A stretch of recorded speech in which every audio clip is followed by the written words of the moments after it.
नमस्कार, खबरें अब तक में आपका स्वागत है। मैं हूं आपके साथ पवन शर्मा। आज की खबरें डराएंगी, सोचने पर मजबूर करेंगी और कुछ राज भी खोलेंगी। आज बताएंगे दिल्ली के दिल पर धमाका, लाल किले के पास हुई तबाही, क्या हमारी राजधानी वाकई में सुरक्षित है? बिहार में चुनावी मैदान गर्म, 3,70,00,000 मतदाता और तेज प्रताप यादव को मिली 22+ सुरक्षा और धमाकों की साजिश की परतें खुल रही हैं। क्या ये सिर्फ एक हमला है या बड़े आतंकी नेटवर्क का हिस्सा? कहीं मत जाइए, क्योंकि हम बताएंगे, दिखाएंगे और खोलेंगे हर राज आज की खबरें अब तक में। लेकिन इससे पहले आइए नजर डाल लेते हैं इस वक्त की हेडलाइंस पर। एनआईए को सौंपी गई दिल्ली ब्लास्ट की जांच, फरीदाबाद यूनिवर्सिटी में 52 लोगों से पूछताछ। आतंकी मसूद की बहन ने सौंपी थी महिला विंग की कमान, गिरफ्तार डॉक्टर पर बड़ा खुलासा। दूसरे चरण की वोटिंग में बिहार ने बनाया रिकॉर्ड, 60% से ज्यादा हुआ मतदान। दिल्ली के धमाके, गुनहगारों को बख्शा नहीं जाएगा, बोले अमित शाह। इस्लामाबाद जिला कोर्ट के बाहर विस्फोट, 12 लोगों की मौत। आतंकी उमर का दोस्त डॉक्टर सज्जाद अहमद गिरफ्तार, दिल्ली ब्लास्ट मामले में एक्शन जारी। षड्यंत्रकारियों को बख्शा नहीं जाएगा, भूटान से पीएम मोदी ने दिया 2 टूक मैसेज। हमले में इस्तेमाल की गई कार के 11 घंटे का रूट पता चला, पुलिस को मिली बड़ी सफलता। सोना 2,341 बढ़कर 1,24,000 प्रति 10 ग्राम हुआ, 2 दिन में 4,047 रुपए बढ़े दाम। हरे निशान पर बंद हुआ शेयर बाजार, सेंसेक्स 336 अंक चढ़ा, निफ्टी 25,600 के पार। तो चलिए खबरों का सिलसिला शुरू करते हैं और बात करते हैं अपने पहले मुद्दे के बारे में। दिल्ली के दिल पर हमला, लाल किले के पास गूंजा धमाका, 12 लोगों की जान चली गई, कई जिंदगियां हमेशा के लिए बदल गईं। जी हां, दिल्ली के दिल में सोमवार शाम को हुआ धमाका पूरे देश को हिला दिया। लाल किले के पास जब अचानक सफेद रंग की एक I-20 कार में धमाका हुआ तो कुछ ही सेकंड में चारों तरफ अफरा तफरी मच गई। 12 लोगों की मौत हो गई और कई घायल हुए। सवाल यह है कि राजधानी जैसी सुरक्षित इलाके में इतनी बड़ी चूक कैसे हुई? आखिर देश की राजधानी कितनी सुरक्षित है? जब लाल किला जैसे हाई सिक्योरिटी जोन में धमाका हो सकता है तो फिर बाकी शहरों की सुरक्षा का क्या? आइए जानते हैं इस धमाके की पूरी कहानी। 10 नवंबर सुबह थी, दिल्ली अपने रोज के शोर में डूबी थी, लेकिन किसी को क्या पता था कि उसी दिन उसी शोर में एक साजिश पनप रही है जो शाम को लाल किले के पास चीखों और धुएं में बदल जाएगी। सीसीटीवी फुटेज के मुताबिक 10 नवंबर की सुबह 8:04 पर यह सफेद I-20 car Badarpur toll booth से दिल्ली में दाखिल हुई। करीब 8:20 पर कार ओखला एरिया के पास एक पेट्रोल पंप पर रुकी। यहां कार के नंबर प्लेट साफ दिखे। इसके बाद करीब 7 घंटे तक कार अलग अलग इलाकों में घूमती रही। दोपहर 3:19 पर यह कार लाल किले के पास सुनहरी मस्जिद की पार्किंग में दाखिल होती दिखी। कार वहां करीब 3 घंटे तक खड़ी रही। शाम 6:22 पर यह कार पार्किंग से बाहर निकली और दरियागंज व कश्मीरी गेट की ओर बढ़ी। फिर 6:50 पर जब कार शहर ट्रैफिक सिग्नल पर रेड लाइट पर रुकी तब अचानक जोरदार धमाका हुआ और सब कुछ राख में बदल गया।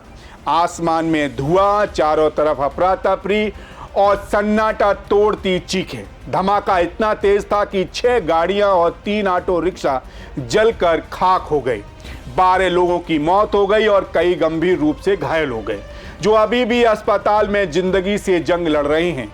वहीं धमाके के बाद दिल्ली फायर सर्विस की 7 गाड़ियां मौके पर पहुंची। इलाका सील कर दिया गया। 37 मिनट की मशक्कत के बाद आग पर काबू पाया गया। फिर शुरू हुई दिल्ली पुलिस की सबसे बड़ी जांच। स्पेशल सेल, एनआईए, एनएसजी, सभी एजेंसियां एक एक कर फुटेज खंगालने में जुट गईं। जांच में सामने आया कि i20 कार फरीदाबाद के सेक्टर 37 स्थित रॉयल कॉर जॉन शोरूम से खरीदी गई थी। जब पुलिस ने शोरूम से संपर्क किया तो फोन बंद मिला। अब पुलिस मालिक और कर्मचारियों की तलाश कर रही है। इसी बीच गुजरात एटीएस ने ISKP से जुड़े 3 संदिग्ध को गिरफ्तार किया है। इनमें से एक मोहम्मद शोएल उत्तर प्रदेश के लखीमपुर खीरी का रहने वाला है। शोएल का संपर्क शामली के सुलेमान शेख से था। दोनों ने एक ही मदरसे में पढ़ाई की थी। जांच एजेंसियों को शक है कि इन्हीं दोनों ने उत्तर प्रदेश से गुजरात के आतंकी नेटवर्क को जोड़ा। जम्मू कश्मीर पुलिस ने पुलवामा के ड्राइवर तारिक अहमद डार को शोपिया के इमरान उर्फ मौलवी को हिरासत में लिया। वहीं लखनऊ की डॉक्टर शाहीन शाहिद की भी गिरफ्तारी ने सभी को चौंका दिया। उसकी कार से राइफल और जिंदा कारतूस बरामद किए गए। अब पुलिस ये जांच कर रही है क्या शाहीन को पता था कि उसकी कार का इस्तेमाल आतंकियों द्वारा किया जा रहा था। वहीं फॉरेंसिक रिपोर्ट की शुरुआती संकेत बताते हैं कि अमोनिया नाइट्रेट जैसे उच्च क्षमता वाले विस्फोटक का इस्तेमाल हुआ है। ये वही विस्फोटक है जो कई बड़े आतंक मामलों में इस्तेमाल किया गया था। फिलहाल दिल्ली पुलिस ने यूपीए के तहत केस दर्ज किया है। इसके अलावा हत्या और हत्या के प्रयास की धाराएं भी जोड़ी गई हैं। देश के कई बड़े शहरों में हाई अलर्ट घोषित कर दिया गया है। लेकिन इस सब के बीच कुछ सवाल लोगों के जहन में घूम रहे हैं कि कैसे एक कार 10 घंटे तक दिल्ली की सड़कों पर घूमती रही और किसी को शक नहीं हुआ। क्या दिल्ली की सुरक्षा व्यवस्था में कोई बड़ा सेंध है? क्या ये हमला किसी बड़े आतंकी नेटवर्क का हिस्सा था या एक लोन लुप्त प्लान? क्या और जगहों पर भी ऐसे मॉड्यूल सक्रिय हैं? जाहिर है दिल्ली का ये धमाका सिर्फ एक हादसा नहीं बल्कि ये चेतावनी है उनके लिए जो सोचते हैं कि आतंक हमारे दरवाजे से दूर है। वो 6:50 हमें याद दिलाते हैं कि सुरक्षा में एक छोटी सी चूक कई मासूम जिंदगियां निगल सकती है। दिल्ली फिर उठ खड़ी होगी, लेकिन सवाल अब वही है कि आखिर कब तक। खैर इसी के साथ खबरें अब तक में बढ़ते हैं अगले मुद्दे की तरफ। बिहार में आज फिर लोकतंत्र का सबसे बड़ा उत्सव है। जी हां, वोटिंग का दिन। लेकिन इस बार चर्चा सिर्फ वैलेट की नहीं है बल्कि सुरक्षा की भी है। एक तरफ 3 करोड़ 70 लाख से ज्यादा मतदाता 122 सीटों पर वोट डाल रहे हैं, तो वहीं दूसरी तरफ तेज प्रताप यादव को मिली 22+ कैटेगरी की सिक्योरिटी ने पूरे सियासी माहौल को गरमा दिया है। ऐसे में सवाल है कि ये सुरक्षा खतरे की वजह से दी गई या फिर इसके पीछे कोई राजनीतिक इशारा छिपा है। आइए जानते हैं। बिहार विधानसभा चुनाव का दूसरा और आखिरी चरण शुरू हो गया है। इस चरण में 20 जिलों की 122 सीटों पर मतदान हुआ। करीब 3 करोड़ 70 लाख मतदाता 1302 उम्मीदवारों के भाग्य का फैसला किया। इसमें 1 करोड़ 75 लाख महिलाएं शामिल थीं। आपको बता दें राज्य भर में 45,399 मतदान केंद्र बनाए गए हैं, जिसमें से ज़्यादातर 40,000 से अधिक ग्रामीण इलाकों में हैं। सबसे ज़्यादा मतदाता नवादा सीट पर हैं, करीब 3,67,000। वहीं लोरिया, रॉक्सेल, चनपटिया, त्रिवेणीगंज, सुगोली और बनमखी में प्रत्याशियों की संख्या सबसे ज़्यादा है, यानी कि 22 है। आपको बता दें पहले चरण में 121 सीटों पर मतदान हुआ था, जहां 65% से ज़्यादा वोटिंग दर्ज की गई थी। दूसरे चरण में मतदान नेपाल सीमा से सटे जिले पश्चिम चंपारण, पूर्वी चंपारण, सीतामढ़ी, मधुबनी, सुपौल, अररिया और किशनगंज में भी हो रहा है। इन इलाकों में 4 लाख से ज़्यादा सुरक्षाकर्मी तैनात किए गए हैं ताकि मतदान पूरी तरह से शांतिपूर्ण और पारदर्शी हो। ये चरण इसलिए भी अहम माना जा रहा है क्योंकि इसमें सीमांचल इलाका शामिल है, जहां मुस्लिम मतदाताओं की संख्या काफ़ी अधिक है। यानी यहां का वोट तय करेगा कि एनडीए और इंडिया गठबंधन में किसकी लहर ज़्यादा तेज है। जहां एक तरफ एनडीए विपक्ष पर घुसपैठियों को संरक्षण देने का आरोप लगा रहा है, तो वहीं विपक्ष का दांव अल्पसंख्यक और ग्रामीण वोटरों पर है। इस चरण में कई बड़े नेता मैदान में हैं। सुपौल से जेडीयू के विजेंद्र प्रसाद यादव, बेतिया से भारतीय जनता पार्टी की रेणु देवी, गया टाउन से भारतीय जनता पार्टी के प्रेमेंद्र कुमार, दमदहा से जेडीयू की लेशी सिंह, छातापुर से जेडीयू के नीरेश कुमार सिंह बबलू, फलरसपुर से जेडीयू की शीला मंडल और महुआ से जनशक्ति जनता दल के तेज प्रताप यादव। वहीं चुनावी बीच में आज सबसे बड़ी खबर भी सामने आ गई। जी हां, तेज प्रताप यादव को 22+ कैटेगरी की सिक्योरिटी मिली है। ये सुरक्षा केंद्र सरकार की तरफ से दी जाती है। अब सीआरपीएफ के 11 कमांडो 24 घंटे तेज प्रताप यादव की सुरक्षा में रहेंगे। ऐसे में सवाल उठने लगे हैं कि ये सुरक्षा अचानक क्यों दी गई। दरअसल केंद्रीय गृह मंत्रालय ने इसे खुफिया रिपोर्ट के आधार पर बताया, लेकिन बिहार की सियासत में इसे राजनीतिक संकेत के तौर पर देखा जा रहा है। जाहिर है, तेज प्रताप यादव पहले आरजेडी के वरिष्ठ नेता और लालू प्रसाद यादव के बेटे हैं, लेकिन कुछ महीने पहले उन्हें पार्टी और परिवार दोनों से अलग कर दिया गया था। इसके बाद उन्होंने जनशक्ति जनता दल नाम से अपनी नई पार्टी बना ली और इस बार महुआ सीट से चुनाव लड़ रहे हैं। दिलचस्प बात यह है कि उन्होंने तेजस्वी यादव के राघोपुर इलाके में भी अपने उम्मीदवार उतारे हैं, यानी कि अब वह अपने ही भाई के खिलाफ सियासी मैदान में हैं। इसी बीच तेज प्रताप यादव की बीजेपी सांसद रवि किशन से मुलाकात ने सबका ध्यान खींचा। दोनों ने एक दूसरे की तारीफ भी की। तेज प्रताप बोले कि हम दोनों भगवान शिव के भक्त हैं, बस यही समानता है। लेकिन सियासी गलियारों में चर्चा है कि ये सहयोग नहीं, प्रयोग है। वहीं सरकार से मिली सुरक्षा को लेकर तेज प्रताप यादव का कहना है कि मेरे ऊपर खतरा है, मेरी हत्या भी कराई जा सकती है, इसीलिए मुझे सिक्योरिटी दी गई है। लेकिन लोगों का मानना है कि मोकामा की हिंसा और बाहुबली नेता दुलारचंद यादव की हत्या के बाद सरकार बेहद सतर्क हो गई है। संभावना जताई गई कि चुनावी माहौल में किसी भी अनहोनी घटना का फायदा राजनीतिक तौर पर उठाया जा सकता है। इसी के चलते तेज प्रताप यादव को सुरक्षा दी गई ताकि कोई बड़ी गड़बड़ी ना हो। हालांकि राजनीति में ये बयान ओपन ऑप्शन जैसा माना जा रहा है। जाहिर है, बिहार की सियासत हमेशा दिलचस्प रही है। यहाँ साजिशें रिश्ते के साए में चलते हैं और रिश्ते भी सियासत के रंग में रंगे जाती हैं। आज जब राज्य के करोड़ों लोग अपने भविष्य का फैसला वोट से कर रहे हैं, तो उसी वक्त एक बेटा अपने परिवार से दूर अपनी नई राह पर चल रहा है। सवाल ये नहीं कि तेज प्रताप यादव को सुरक्षा क्यों दी गई, बल्कि सवाल ये है कि बिहार की राजनीति किस दिशा में जा रही है और सबसे अहम, क्या ये चुनाव बिहार को नई सरकार देगा या एक और नई कहानी। खैर, इसी के साथ खबरें अब तक में रुक कर लेते हैं अगले मुद्दे की तरफ। बीते दिन दिल्ली की शाम अचानक चीखों में बदल गई। सोमवार की शाम ठीक 6:52 पर लाल किले मेट्रो स्टेशन के गेट नंबर 1 के पास अचानक एक जोरदार धमाका हुआ। आवाज इतनी तेज थी कि आसपास की गलियों में मौजूद लोग सहम गए। कुछ ही पलों में धुआं, आग और चीख पुकार से पूरा इलाका दहल गया। पुलिस या यूं कहें, दिल्ली पुलिस ने अब तक 12 लोगों की मौत और 20 से ज़्यादा लोगों के घायल होने की पुष्टि की है। घायलों को LNGP अस्पताल में भर्ती कराया गया है, जिसमें कई की हालत नाजुक बताई जा रही है। धमाका इतना ज़बरदस्त था कि वहां खड़ी 5 से 6 गाड़ियां चकनाचूर हो गईं।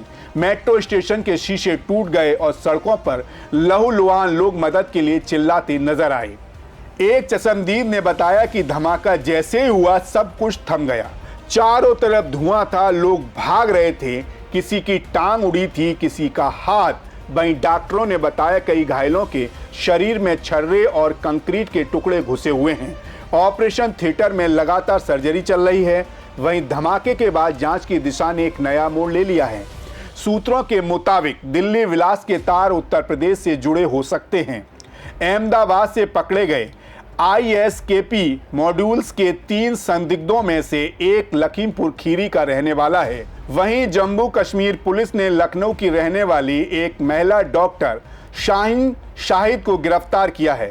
वहीं गुजरात ATS ने भी अहमदाबाद से 3 संदिग्ध को पकड़ा है। इसमें मोहम्मद शोहेल लखीमपुर के निगासन तहसील के जाला गांव का रहने वाला। हालांकि उसके परिवार का कहना है कि उसका बेटा पढ़ने गया था, कभी किसी गलत रास्ते पर नहीं गया, उसे किसी ने फंसा दिया है। आपको बता दें, शोहेल 3 साल से मुजफ्फरनगर के एक मदरसे में पढ़ाई कर रहा था। आखिरी बार जून में घर आया था। परिवार के मुताबिक उसने 1 हफ्ता पहले फ़ोन किया था कि पैसे भेज दो, सर्दी के कपड़े लेने हैं। अब गिरफ्तारी की खबर सुनकर पूरा गांव सदमे में है। वहीं जम्मू कश्मीर पुलिस ने बताया कि एक संदिग्ध डॉक्टर मुजामिल की कार से राइफल और कारतूस बरामद हुए हैं और वह कार डॉक्टर शाहीन के नाम पर निकली। पुलिस अब जांच कर रही है कि क्या शाहीन को पता था कि उसकी गाड़ी आतंकियों के इस्तेमाल की जा रही है। ऐसे में सवाल अब ये है कि क्या दिल्ली का धमाका जम्मू कश्मीर फरीदाबाद में हाल ही में बरामद हुए 2900 किलो विस्फोटक केमिकल से जुड़ा हुआ है। फिलहाल जांच एजेंसियां इसे एक संगठित आतंकी नेटवर्क का हिस्सा मानकर जांच कर रही हैं। फरीदाबाद से गिरफ्तार डॉक्टर गनई के घर से अमोनिया नाइट्रेट, AK-56 क्रूको राइफल और सैकड़ों कारतूस बरामद हुए हैं। पुलिस का कहना है कि ये लोग व्हाइट कॉलर टेरर नेटवर्क का हिस्सा हैं, यानी पढ़े लिखे लोग जो आतंक को तकनीकी और आर्थिक मदद दे रहे हैं। वहीं दूसरी तरफ दिल्ली धमाके के बाद मुख्यमंत्री योगी आदित्यनाथ ने पूरे उत्तर प्रदेश में हाई अलर्ट घोषित किया है। उन्होंने सभी जिले में चेकिंग, पेट्रोलिंग और निगरानी बढ़ाने के आदेश दिए हैं। मुख्यमंत्री के निर्देश हैं कि पुलिस अफसर खुद फील्ड में रहें, मेट्रो, बस अड्डे, मॉल और धार्मिक स्थलों पर सुरक्षा बढ़ाई जाए, वाहनों की तलाशी और संदिग्धों की जांच तेज की जाए, सोशल मीडिया पर अफवाह फैलाने वालों के खिलाफ सख्त कार्रवाई की जाए। वहीं NIA और दिल्ली पुलिस की टीमें धमाके वाली जगह से सैंपल उठा चुकी हैं और फॉरेंसिक लैब को विस्फोटक की रिपोर्ट सौंपी गई हैं। CCTV फुटेज में एक सफेद इको वैन धमाके से कुछ मिनट पहले नजर आई थी। टीम उस गाड़ी की भी लोकेशन और रजिस्ट्रेशन टेस्ट कर रहे हैं। गृह मंत्री अमित शाह ने NIA, IV और दिल्ली पुलिस अधिकारियों के साथ आपात बैठक बुलाई, जहां बैठक में साफ निर्देश दिए गए कि दिल्ली और आसपास के राज्यों में मॉड्यूल्स को तुरंत ट्रैक किया जाए, किसी भी कीमत पर साजिश करने वालों को छोड़ा ना जाए। जाहिर है लाल किला और चांदनी चौक जैसे इलाके में 2011 के बाद ये सबसे बड़ा धमाका है। 350 मीटर दूरी पर ऐतिहासिक लाल किला, 50 मीटर एरिया की सबसे बड़ी लाइट मार्केट भागीरथ पैलेस और पास में गुरुद्वारा शीशगंज। इस इलाके में रोज हजारों लोग गुजरते हैं। ऐसे में यह हमला केवल एक जगह नहीं बल्कि दिल्ली के दिल पर भार है। ऐसे में कुछ सवाल हैं जो अब पूरा देश पूछ रहा है। क्या दिल्ली धमाका उसी नेटवर्क का हिस्सा है जिसका भंडाफोड़ जम्मू कश्मीर और फरीदाबाद में हुआ था? क्या उत्तर प्रदेश के कुछ हिस्से नए आतंकी ठिकाने बन गए हैं? और सबसे बड़ा सवाल कि क्या सुरक्षा एजेंसियों से चूक हुई? जाहिर है धमाके के बाद की तस्वीरें किसी के भी दिल को दहला देने वाली हैं। खून से सनी सड़कें, टूटी गाड़ियां, चीखते लोग। ये मंजर एक सवाल छोड़ जाता है कि क्या हम सचमुच में सुरक्षित हैं? देश की राजधानी में हुआ ये धमाका सिर्फ एक हादसा नहीं, एक चेतावनी है कि आतंक का चेहरा अब बदल चुका है और उसके निशाने पर सिर्फ सीमाएं नहीं, हमारे घरों की शांति भी है। अब ये देखना होगा कि जांच एजेंसियां कितनी जल्दी इस साजिश की परतें खोल पाती हैं, क्योंकि दिल्ली फिर से दहशत में नहीं डूबनी चाहिए। खैर, जाते जाते आपको एक और मुद्दे से रूबरू कराते हैं। दिल्ली के दिल को फिर से झकझोर देने वाला हादसा, इस ब्लास्ट में अब तक 12 लोगों की मौत हो चुकी है, जिसमें 2 महिलाएं भी शामिल हैं, जबकि 20 से ज़्यादा लोग घायल हुए हैं। शुरुआती जांच में पता चला है कि इस धमाके में अमोनिया नाइट्रेट फ्यूल और डेटोनेटर का इस्तेमाल किया गया। पुलिस को अब तक एक संदिग्ध डॉक्टर मोहम्मद उमर नवी, जो पुलवामा का रहने वाला है, पहचान में आया है। शुरुआती CCTV फुटेज में देखा गया कि काला मास्क पहने ये शख्स विस्फोटकों के साथ कार में मौजूद था और उसने खुद को उड़ा लिया। DNA की पुष्टि के लिए कश्मीर पुलिस ने उसके परिवार को हिरासत में लिया है। दिल्ली, जो देश की राजनीतिक और प्रशासनिक राजधानी है, सिर्फ सत्ता का केंद्र नहीं बल्कि सुरक्षा और शांति का प्रतीक भी मानी जाती है। लेकिन इतिहास बता चुका है कि आतंकवाद इस शहर को कई बार झकझोर चुका है। जी हाँ, 1985 में ट्रांसजेंडर बम इलाके से लेकर 1996 का लाजपत नगर ब्लास्ट, 2005 के त्योहारों के समय 3 जगह पर हुए विस्फोट और 2008 के करोल बाग कनॉट प्लेस धमाके, ये सभी हमले दिल्ली को आतंक की आग में झुलसा चुके हैं। खास तौर से 2008 में दिल्ली में सिलसिलेवार धमाकों में 30 से ज़्यादा लोग मारे गए और सैकड़ों घायल हुए थे। इसके बाद 2011 में हाई कोर्ट धमाका हुआ। इन घटनाओं के बाद सुरक्षा एजेंसियों ने कदम बढ़ाए। CCTV निगरानी, बम डिटेक्शन स्क्वाड, रिस्पांस टीमें और एनआईए और दिल्ली पुलिस की स्पेशल सेल को मजबूत किया गया। लेकिन सोमवार की शाम का धमाका साबित करता है कि राजधानी आतंकियों के लिए हमेशा लक्ष्य रही है। भीड़भाड़ वाले बाजार, मेट्रो स्टेशन, त्योहारी मौसम और संवेदनशील क्षेत्र ये आतंकियों के लिए आसान निशाने बन जाते हैं। इस ब्लास्ट ने सिर्फ जान माल का नुकसान नहीं किया, बल्कि लोगों के भरोसे और राजधानी की सुरक्षा व्यवस्था को भी झकझोर कर रख दिया। जाहिर है, दिल्ली में हुए इस धमाके ने फिर याद दिला दिया कि सुरक्षा केवल प्रशासन और पुलिस का काम नहीं, बल्कि हर नागरिक की जिम्मेदारी भी है। इतिहास भी बताता है कि आतंकवाद राजधानी के दिल में भी घुस सकता है। आज हमारी नजरें उन घटनाओं और जांच एजेंसियों पर टिकी हैं जो दोषियों तक पहुंचने और भविष्य में ऐसी घटनाओं को रोकने के लिए जुटे हैं। देश शोक में है, लेकिन हिम्मत नहीं हारी है। राजधानी दिल्ली की सुरक्षा व्यवस्था अब हर स्तर पर सख्त और चौकस हो गई है। हम मृतकों की आत्मा की शांति और घायलों के शीघ्र स्वस्थ होने की कामना करते हैं। तो आज हमने देखा, सुना, समझा कि कैसे राजधानी दिल्ली के दिल पर हमला हुआ। 12 लोगों की जान चली गई और कई घायल अब भी अस्पताल में जिंदगी से जूझ रहे हैं। लाल किला, चांदनी चौक, मेट्रो स्टेशन ये सिर्फ जगह नहीं, ये हमारी सुरक्षा की कसौटी है। और सोमवार का धमाका याद दिलाता है कि हर सुरक्षा व्यवस्था, छोटी से छोटी सेंध भी बड़ी त्रासदी ला सकती है। दिल्ली को हिला देने वाले से धमाके की कहानी यहीं खत्म नहीं हुई। हम बताएंगे, दिखाएंगे और उजागर करेंगे हर नया खुलासा। तब तक बने रहिए हमारे साथ। नमस्कार, देखते रहिए सी न्यूज़ भारत। हर खबर आपके साथ, आपके हाथ।